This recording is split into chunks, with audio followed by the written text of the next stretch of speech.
மக்களை மயக்கி கட்டி போடுற திறமை வேற யாருக்கு இங்க இருக்கு? குடும்பத்துல சந்தோஷமா வாழ்றதுக்கு ஒரு எளிய மார்க்கம். பரவாயில்ல சொல்லு, எதையும் தாங்கும் எதையும் தான் அது. ஒரு கணவனுக்கு ரிலேஷன்ஷிப்ல என்ன வேணும் சாம்பார் ஆப் எனக்கு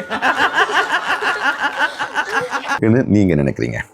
இது கணவர்களுக்காக நான் இந்த எபிசோட்ல பேசுறேன். அப்போ கணவர்களுக்கு என்ன வேணும்னு நீங்க நினைக்கிறீங்க? Love, care, attention. ஐயோ நல்லா லவ் பண்ணணும், அதான் என் கணவருக்கு பிடிக்கும். ஐயோ நல்லா கேர் பண்ணணும், அதான் என் கணவருக்கு பிடிக்கும். நல்லா பாசமாக வச்சுக்கணும், அதான் என் கணவருக்கு பிடிக்கும்.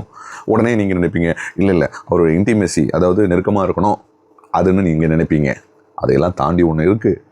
அதாவது எந்த கஷ்டமாக இருந்தாலும் அவர் மௌனமாக இருப்பார். நீங்கள் எவ்வளோ தான் சண்டை வச்சாலும் பேசாமல் இருப்பார். அவர் எவ்வளோ வழியில் இருந்தாலும் சரி யாருக்கிட்டையும் சொல்ல மாட்டார். இந்த நேரங்களில் மட்டுமல்லாமல் அவருடைய சைலன்ஸ்லையும் அவருடைய மௌனத்துலையும் அவரை புரிஞ்சுக்கிட்டீங்கன்னா, புரிஞ்சுக்கிட்டீங்கன்னா புரிதல் இருந்தன்னா, முதல்ல நீங்கள் கொடுங்க. புரிதல் இருந்தனா அது மட்டுமே போதும். ஒரு ஆண்மகனுக்கு ரிலேஷன்ஷிப்பில் ஒரு கணவருக்கு மிக மிக மிக மிக அவசியமானது.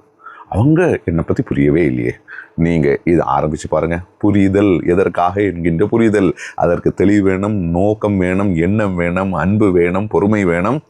சிறப்பான பிரம்மாண்டமான வாழ்க்கைக்கு இரண்டு பக்கமுமே புரிதல் பிரம்மாண்டமாக இருந்தால், நல்லவங்க கெட்டவங்க எதுவும் தேவையில்லை. புரிதல் இருந்தாலே போதும், பிரம்மாண்டமாக வாழலாம்.